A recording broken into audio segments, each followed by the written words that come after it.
Praise the Lord. आप सबको जय मसीह। एक जोरदार तालियां यीशु मसीह।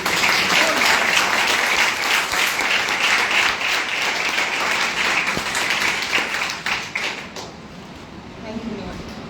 सच में हम इस काबिल नहीं हैं, मैं इस काबिल नहीं हूँ कि मैं आज आपके सामने खड़ी हूँ और यीशु मसीह का कलाम बांट रही हूँ। ये मुझे सिर्फ और सिर्फ परमेश्वर की कृपा है जो मुझे ये अवसर मिला है। एंड आई थैंक जीसस, धन्यवाद देते हैं परमेश्वर का इस सुंदर समय के लिए। और आज के वचन को प्रभु जी यीशु मसीह के लहू में छुपा लेते हैं। आज पवित्र आत्मा आप हम सब से बात करें। पवित्र आत्मा मेरे ज़बान पे पूरा नियंत्रण होने पाए, आपका कंट्रोल होने पाए। सिर्फ और सिर्फ होली स्पिरिट का मेरे ज़बान को परमेश्वर यूज़ करिए, मेरे वर्ड्स को परमेश्वर यूज़ करिए मुझसे और अपने सारे बच्चों से। प्रभु जी इस वचन के द्वारा बात करिए। वचन सुनते सुनते परमेश्वर बड़े काम हो, छुटकारे हो, हीलिंग्स हो, सारी चीज़ें जो हमारे प्रेयर रिक्वेस्ट हैं उन सारी चीज़ों का हमें उत्तर मिले। परमेश्वर दुआ करते हैं वचन सुनते सुनते आपका पवित्र आत्मा यहाँ जुम्बिश करने पाए। यीशु मसीह के नाम से मांगते हैं, आमीन आमीन। एक बार फिर से प्रभु यीशु मसीह के नाम को हम ऊंचा उठाते हैं। जय मसीह की सबको प्रेज द लॉर्ड। और मेरा विश्वास है कि आज के इस वचन से हम सब आशीषित होंगे। बहुत से सवालों का जवाब हमें यीशु मसीह आज देंगे, क्योंकि जब मुझे ये एक वक्त आया था मेरी लाइफ में जब मैं बहुत सवाल पूछ रही थी, और ख़ास तौर से एक सवाल था कि मैं क्या करूं परमेश्वर, मैं क्या और ज़्यादा और क्या करूं, मैं इससे ज़्यादा अब क्या करूं, मैं अब क्या करूं कि मैं इस तकलीफ से निकलूं। सब कुछ तो कर चुके हैं प्रभु। तब मुझे परमेश्वर ने काफ़ी वक्त पहले इस वचन के द्वारा संभाला और उत्तर दिया। और मुझे पता है कि आज परमेश्वर आपके भी सवालों का जवाब देगा। हालेलुया। जैसा कि अभी अंकल जी ने पढ़ा, मैं फिर से पढ़ लूँ लूका के सुसमाचार से, the gospel of Luke chapter 19 37 38 39 पद संख्या मैं फिर से पढ़ देती हूँ आपके लिए।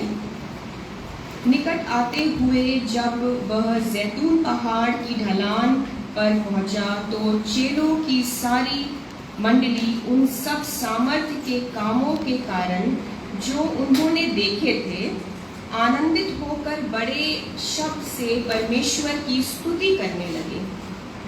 धन्य है वह राजा जो प्रभु के नाम से आता है, स्वर्ग में शांति और आकाश मंडल में महिमा हो। तब भीड़ में से कुछ फरीसी उससे कहने लगे, मतलब यीशु मसीह से कहने लगे, हे गुरु अपने चेलों को डांट। ये बाइबल बताती है, एक ऐसे घटना का यहाँ वर्णन किया गया है जब चेले जो है यीशु मसीह के बड़े कामों को देखकर, सामर्थ्य के कामों को देखकर इतने उत्साहित हैं और गुणगान कर रहे हैं, स्तुति गीत गा रहे हैं, परमेश्वर की आराधना करते हुए आ रहे हैं। और वो खुश है क्योंकि उन्होंने बड़े काम देखे हैं, यीशु मसीह की वो सारे मिरेकल्स देखे हैं उन चेलों ने, और इसीलिए वो स्तुति गीत गा रहे हैं, आराधना कर रहे हैं जीवित परमेश्वर की। लेकिन हम देखते हैं कि भीड़ में है कुछ फरीसी जो आपत्ति जताते हैं, जो कहते हैं कि प्रभु अपने चेलों को चुप कराओ। और देखिए फरीसी वाली जो आत्मा है ये हम देखते हैं कुछ लोगों में, जब भी वर्शिप को रोका जाए, जब भी आराधना के खिलाफ कोई कुछ बोले तो समझ जाइए कि वो गलत आत्मा है। वो फरीसियों वाला जो एक आत्मा है उन लोगों में काम कर रहा है। तो हम देखते हैं कि हमारे प्रभु यीशु जो बहुत ही सही उत्तर हमेशा देते हैं, यीशु मसीह बेस्ट आंसर देते हैं। हमें सीखना चाहिए कि सही समय पर सही उत्तर कैसा होता है। तो हमारे यीशु मसीह उनसे कहते हैं, लूका के 19:40 में लिखा है, यीशु मसीह ने उत्तर दिया, मैं तुमसे कहता हूँ यदि ये चुप रहे तो पत्थर चिल्ला उठेंगे। अगर तुम इनको चुप कराओगे तो पत्थर चिल्ला उठेंगे। कहने का मतलब है कि परमेश्वर को अपनी आराधना देना आता है। अगर हम चुप रहे तो पत्थर बोल उठेंगे, लेकिन परमेश्वर को आराधना मिल मिलती रहेगी निरंतर। आमेन। हम जानते हैं कि स्वर्गदूत नॉन स्टॉप अनसीजिंग परमेश्वर के सामने आराधना करते रहते हैं। परमेश्वर, देखिए भाइयों बहनों, हमारा मोहताज नहीं है कि हम उनकी आराधना करें। ये हमारे लिए गर्व की बात है, ये हमारे लिए खुशी की बात है और हमारे लिए एक आशीष का कारण है कि हम उस जीवित परमेश्वर की आराधना कर सकते हैं। हमारे अंदर सांसें डाली है, हमारे मुंह में शब्द है, हमारे दिल में एक उत्साह डालता है परमेश्वर। ये हमारे लिए आनंद की बात है कि हम उस जीवित परमेश्वर की आराधना कर सकते हैं। परमेश्वर को जरूरत नहीं है हमारे लिए हम उनकी आराधना करें। अगर हम चुप हो गए तो 100 और खड़े हो जाएंगे। भाई और बहनों, परमेश्वर हमारा इतना सामर्थी है, उसने बालम की गदही से बुलवाया। अगर हम और आप वचन का, कलाम का प्रचार नहीं करेंगे, सुसमाचार नहीं बांटेंगे, तो हमारे जगह हजारों और खड़े हो जाएंगे, लेकिन परमेश्वर का काम चलता रहेगा। प्रभु को आराधना मिलती रहेगी, पत्थर तक चिल्ला उठेंगे। आमीन, हालेलुया। हम देखते हैं कि ये जो चेले थे प्रभु यीशु मसीह के, इतने खुश थे क्योंकि उन्होंने सामर्थ के काम देखे, परमेश्वर के बड़े काम देखे। अगर आपके लाइफ में आज तक प्रभु यीशु मसीह ने भाई और बहनों कुछ भी बड़ा किया हो, अगर आपके पास कोई भी छोटी भी गवाही हो, अगर आपके किसी भी छोटे से छोटे प्रार्थना का उत्तर दिया है प्रभु यीशु मसीह ने, तो आप आराधना करिए, आप धन्यवादित होकर शुक्रगुजारी से स्तुति गीत गाइए। और अगर कहीं आपको ऐसा लगता हो कि मेरे लिए शायद परमेश्वर ने आज तक कुछ नहीं किया, तो आपसे मैं कह दूं कि ये सिर्फ आपको लगता है, ये सिर्फ आपको लगता है कि प्रभु ने आपके लिए कुछ भी नहीं किया, क्योंकि आप और मैं आज यहाँ जीवित हैं, आप आराम से बैठे हैं। मैं आपको परमेश्वर का कलाम बता रही हूँ। मैं इस काबिल नहीं हूँ, आप इस काबिल नहीं हैं कि हम इन सारे आशीषों को रिसीव करें। मैं कुछ भी नहीं हूँ कि मैं आपसे कलाम बांट रही हूँ। ये सिर्फ उस परमेश्वर की दया है, उनका रहम है हम पर। और यही काफी है कि हमारे सांस में सांस है, हमारी जान में जान है, हमारी सांसें चल रही है भाई और बहनों। यही काफी है कि हम आराधना करें। 2020 में हम जानते हैं कि क्या नहीं हुआ, और 2020 जो चला आ रहा है, कितने लोगों ने क्या कुछ झेला है। जो जीवित है उन्होंने क्या झेला है, जो हमें छोड़ के चले गए हैं वो तो खैर चले ही गए हैं, लेकिन हम जीवित हैं। यही काफी है कि हम इस बात के लिए आराधना दें। यूक्रेन में जो हो रहा है हमें पता है, वहां के लोग कितने परेशान हैं। एक छोटा सा यूक्रेन वर्ल्ड मैप में अगर आप देखें, लेकिन क्योंकि वहां के विश्वासी अब भी दुआ कर रहे हैं, अब भी उन विपरीत परिस्थितियों में भी वो सब आराधना करते हैं, वो दुआ में लगे हुए हैं, परमेश्वर वहां बहुत बड़े काम कर रहा है। अपने स्वर्गदूतों को भेजकर जीवित खुदावंद अपने बच्चों को वहां बचा रहा है। आप सोच नहीं सकते वहां क्या मिरेकल्स हो रहे हैं, आप जानते होंगे। और ये आज तक रशिया उन पे कब्जा नहीं कर पा रहा है, टेक ओवर हो ही नहीं पा रहा है पूरी तरह से, क्योंकि परमेश्वर उनके साथ है, क्योंकि वो उस जीवित खुदावन को भूल नहीं रहे हैं। इन विपरीत परिस्थितियों में भी आराधना कर रहे हैं भाई और बहनों। हालेलुया। और जब हम ऐसे लोगों को देखते हैं और अपनी हालातों को देखते हैं, तो खुद ब खुद हमारे मुंह से थैंक यू जीसस निकलता है। हम बहुत बेहतर कंडीशन में हैं, हमारे हालात आप सोच नहीं सकते, बहुत बेहतर है हमसे।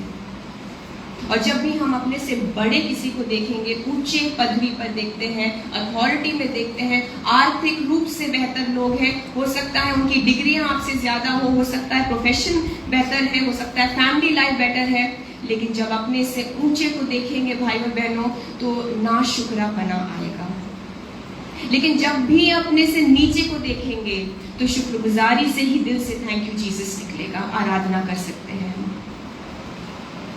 और देखिए आज जैसा कि मैंने कहा, परमेश्वर हमसे हमें सारे जवाब जो चाहिए, और शायद आपके सबसे बड़े सवाल का जवाब जैसे उस खुदा बाप ने मुझे दिया, आज हमें परमेश्वर देगा।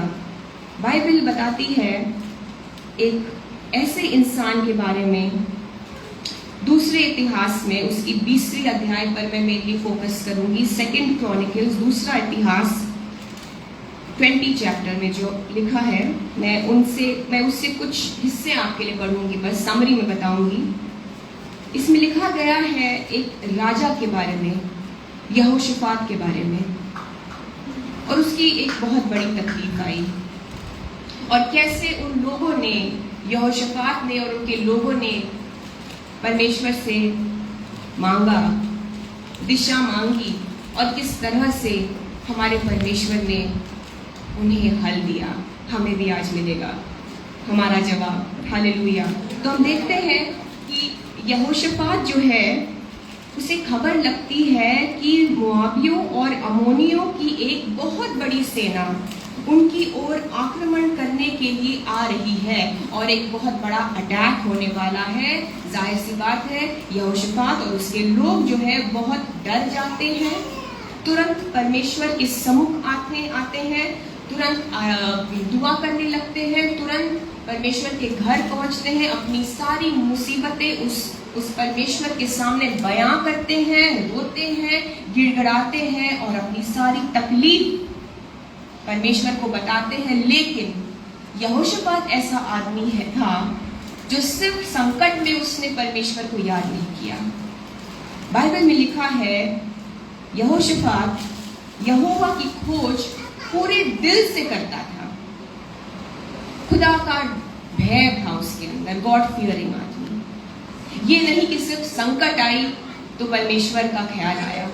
तो हम देखते हैं कि संकट में तो जाहिर सी बात है, उसने और उसके सब लोगों ने मिलकर यहोवा को पुकारा, परमेश्वर से कहा कुछ करिए, दुश्मन की सेना आ रही है, अटैक बस होने ही वाला है। और मैं दूसरा इतिहास उसके 20 के 12 से पढ़ रही हूँ। उन्होंने क्या कहा परमेश्वर से, मैं सिर्फ कुछ पार्ट्स पढ़ूंगी आपके लिए। 12वीं आयत में लिखा है, हे हमारे परमेश्वर, ये इनकी दुआ है, हे हमारे परमेश्वर, क्या तू उनका न्याय न करेगा? यह जो बड़ी भीड़ हम पर चढ़ाई कर रही है, उसके सामने हमारा तो बस नहीं चलता और हमें कुछ सूझता नहीं कि क्या करना चाहिए। हमें कुछ सूझता नहीं कि क्या करना चाहिए, परंतु हमारी आंखें तेरी ओर लगी है। हमें कुछ नहीं समझ में आ रहा है कि हमें परमेश्वर क्या करना चाहिए। और अक्सर मेरी और आपकी दुआएं भी ऐसी होती है। हम अक्सर ऐसे अल्फाज, ऐसे वर्ड्स हम अपने मुंह से निकालते हैं कि परमेश्वर कुछ समझ में नहीं आ रहा है कि क्या करना चाहिए, परमेश्वर कैसे इस संकट से हटे, कुछ समझ में नहीं आ रहा है। परमेश्वर, डॉक्टरों ने ऐसी रिपोर्ट दी है कि इसके आगे अब कुछ समझ में नहीं आ रहा है। परमेश्वर क्या करना चाहिए? परमेश्वर, कर्जे बढ़ गए हैं, परमेश्वर लोन्स बढ़ गए हैं और कहीं से भी फाइनेंसेस आ नहीं रहे। परमेश्वर क्या करना चाहिए? परमेश्वर, मेरे फ्यूचर का क्या होगा? परमेश्वर, मेरे पढ़ाई का क्या होगा? मैं कौन सा कोर्स करूं? पढ़ाई में तो शायद मैं अच्छा भी नहीं हूं। परमेश्वर, कुछ समझ में नहीं आ रहा है। प्रभु, क्या करना चाहिए? सारा ट्रीटमेंट, सारा इलाज काम नहीं आ रहा है। परमेश्वर, कोई चीज, कोई काउंसलिंग काम नहीं आ रही। परमेश्वर, क्या करना चाहिए? बच्चे हाथ से निकले जा रहे हैं, उनका फ्यूचर क्या होगा? मेरी बात नहीं सुनते हैं। परमेश्वर, क्या करना चाहिए? और देखिए, यही एग्जैक्टली जो हम और आप अक्सर अक्सर अक्सर अपने मुंह से बोलते हैं कि अब क्या करें परमेश्वर, क्या करना चाहिए? यही दुआ है यहोशाफात की और उसके लोगों की। और लेकिन एक बात बहुत अच्छी जो ये कहते हैं कि परंतु हमारी आंखें तेरी ओर लगी है। और ये बेस्ट है, ये बेस्ट है। कोई कुछ समझ में नहीं आ रहा है क्या करना चाहिए, लेकिन जो कर रहे हैं वो बेस्ट कर रहे हैं।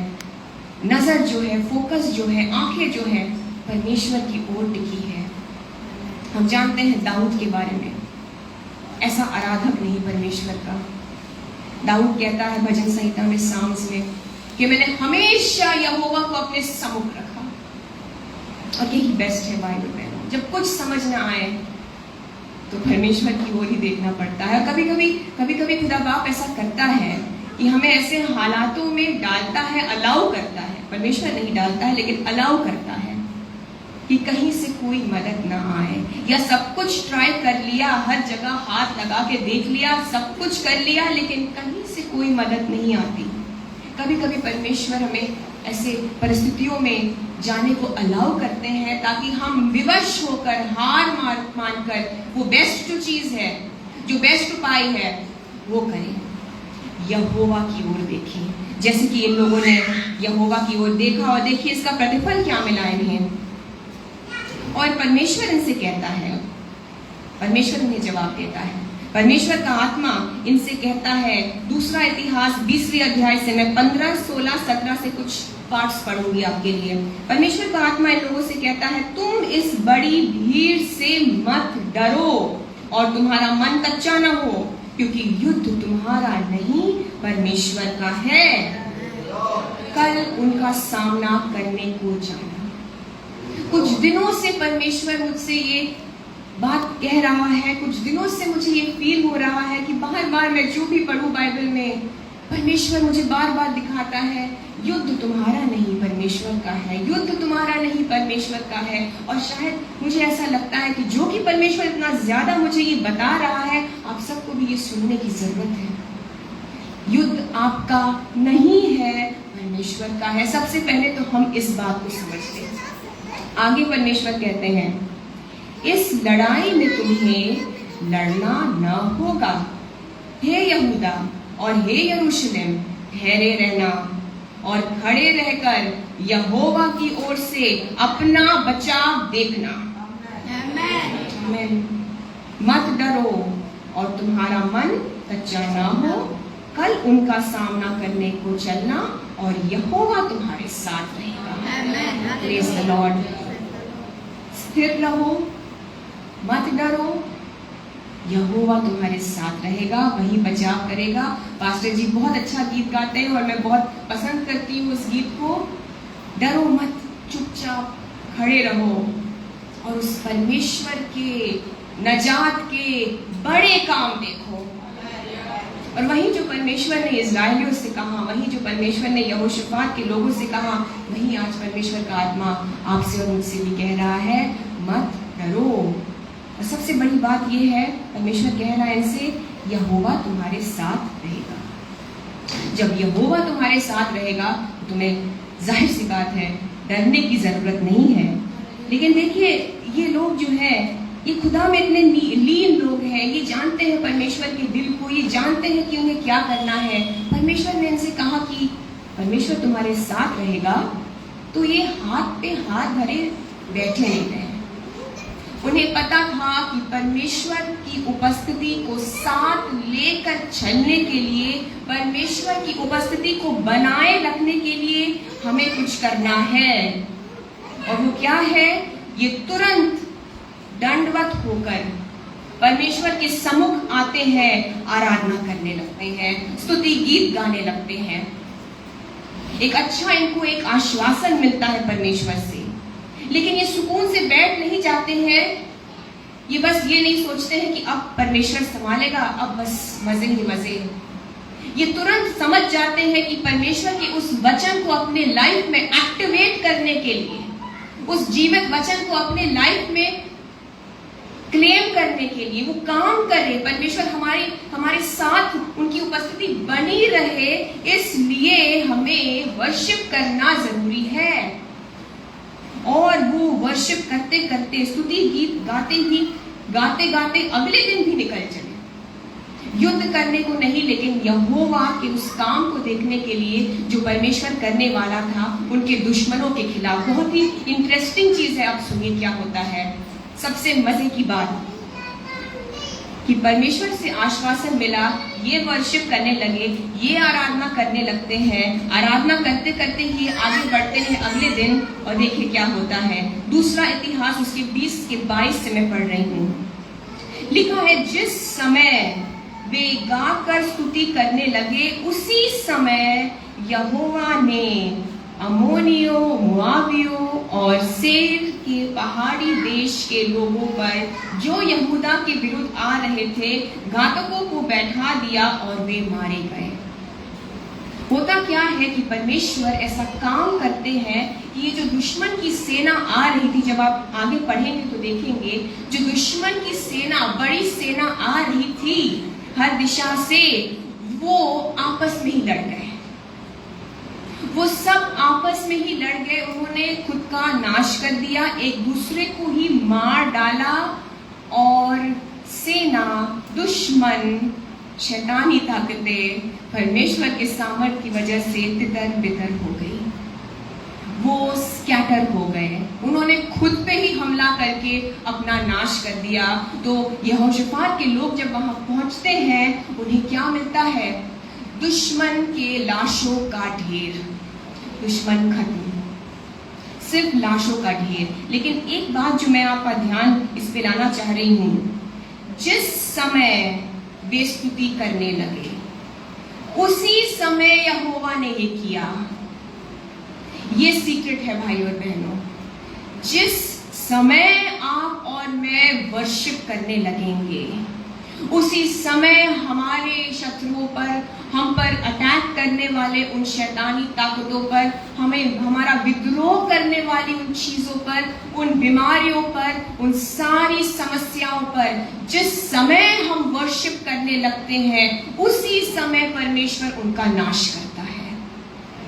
और ऐसा नाश परमेश्वर करता है कि वो आपस में ही भिड़ जाएंगे। वो आपस में ही एक दूसरे को खत्म करेंगे, तितर बितर हो जाएंगे, स्कैटर कर जाएंगे अपने आप को। आपको सिर्फ वर्शिप करना है। Praise the Lord. जो अभी हमने किया, कितनी खूबसूरती से और कितना सुंदर हमने अनुभव किया उस परमेश्वर की उपस्थिति का। मुझे विश्वास है कि बहुत सी आपके समस्याओं का हल इसी वक्त हो गया जब हम वर्शिप कर रहे थे। और परमेश्वर चाहता है कि ना सिर्फ संडे सर्विस में, ना सिर्फ इन लेंट्स की मीटिंग्स में, लेकिन पर्सनल प्रेयर में भी, बंद कमरे में अकेले भी दाऊद की तरह, एक सच्चे आराधक की तरह हम वर्शिप करें। और वो जो हम एक टूटे हृदय के साथ, एक टूटेपन के साथ वर्शिप करेंगे भाई और बहनों। क्योंकि सच पूछिए तो जब टूटा हुआ है इंसान, जब प्रॉब्लम्स है, तब सबसे ज्यादा जरूरी है वर्शिप करना। सबसे मुश्किल भी होता है ऐसे उपस्थितियों, ऐसे परिस्थितियों में, ऐसे हालातों में वर्शिप करना, आराधना करना, जब थैंक यू तो दूर की बात है, मुंह से कुछ फूटे ही ना, आंखों से सिर्फ आंसू निकले, और आपको लग रहा होगा कि ऐसे में वर्शिप कैसे किया जाए। जब सब कुछ सही चल रहा होता है तो वर्शिप करना बहुत आसान होता है, लेकिन सच्चे मन से वर्शिप करने की तब सबसे ज्यादा जरूरत होती है जब हम विपरीत परिस्थितियों में हैं, जब दिल न करे, जब मन न करे, जब मन टूटा हुआ है, जब मन व्याकुल है, जब डर है, जब दुश्मन सामने है, जब बॉडी में लगे कि बस अब और नहीं बर्दाश्त होता, जब मन में लगे कि अब और टेंशन नहीं ले सकते, जब आत्मा अंदर बिल्कुल व्याकुल हो रही हो, तब सबसे जरूरी है वर्शिप करना। हालेलुया। और हम देखते हैं एक और चीज, लास्ट मैं आ रही हूँ लास्ट पार्ट पे। दूसरा इतिहास में 20वीं आयत में 29 और 30, 20वीं अध्याय में 29 और 30 आयत से मैं पढ़ूंगी। होता क्या है, इनकी तो समस्याओं का हल निकल आता है आराधना से। लाशों का ढेर बन जाते हैं सारे दुश्मन। और आगे लिखा है कि जब देश देश के सब राज्यों ने ये देखा कि दुश्मन का क्या हाल किया यहोशाफात के परमेश्वर ने, यहोशाफात की सेना ने नहीं, यहोशाफात के परमेश्वर ने जो दुश्मन का हाल किया, तो राज्य के लोग घबरा गए और उनके अंदर परमेश्वर का भय आ गया। और वो समझ गए कि अगर इन पर उंगली उठाई, आपके दुश्मन भी समझ जाएंगे, चाहे वो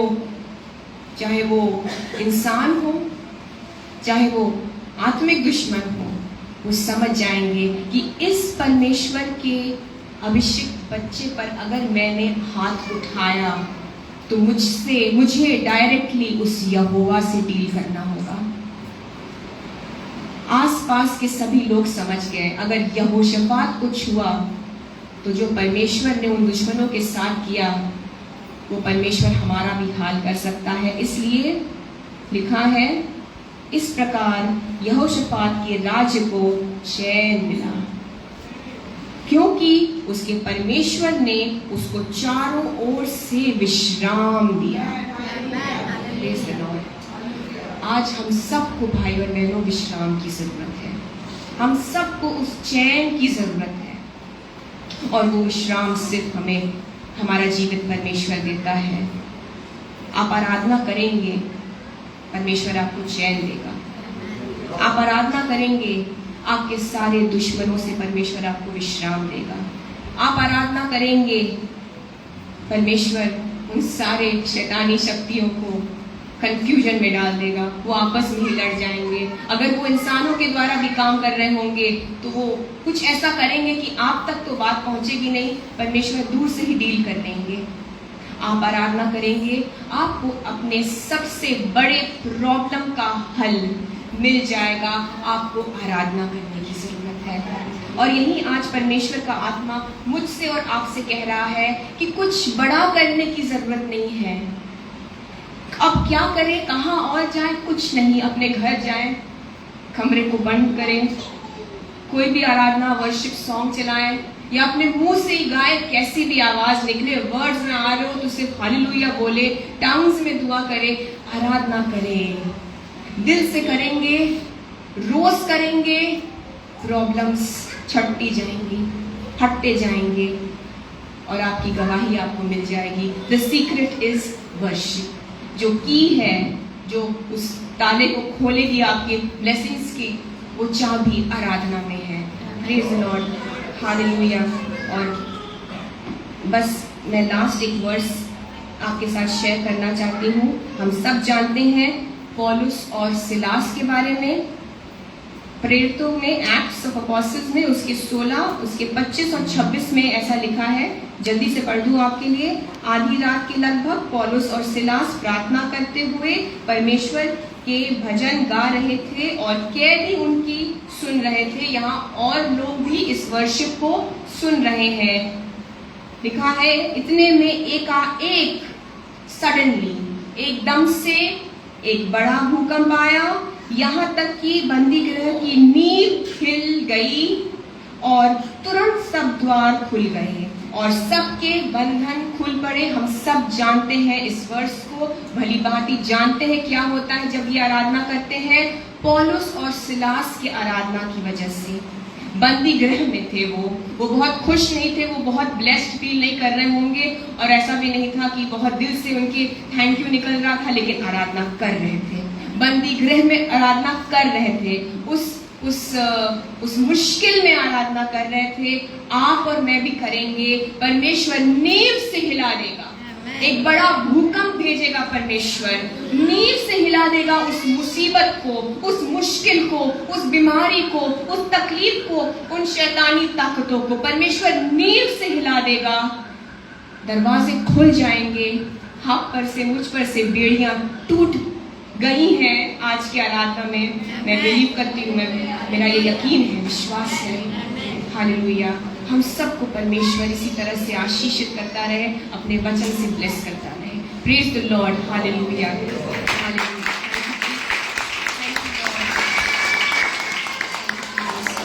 छोटी सी दुआ करते हैं, आइए भाई बहनों, 1 मिनट के लिए अपने आंखों को बंद कर लें। हालेलुया।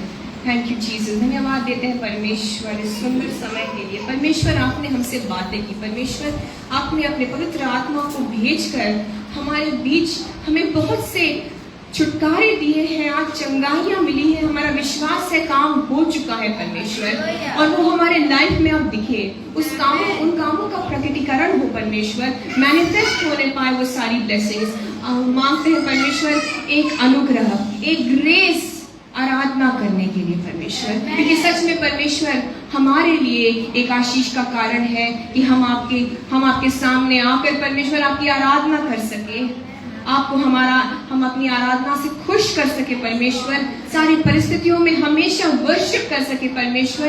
ऐसा एक ग्रेस मांगते हैं, अनुग्रह दीजिए प्रभु हम सबको आशीषित करिए परमेश्वर, सबको अपनी शांति से भरते रहिए। यीशु मसीह के नाम से मांगते हैं, आमेन आमेन।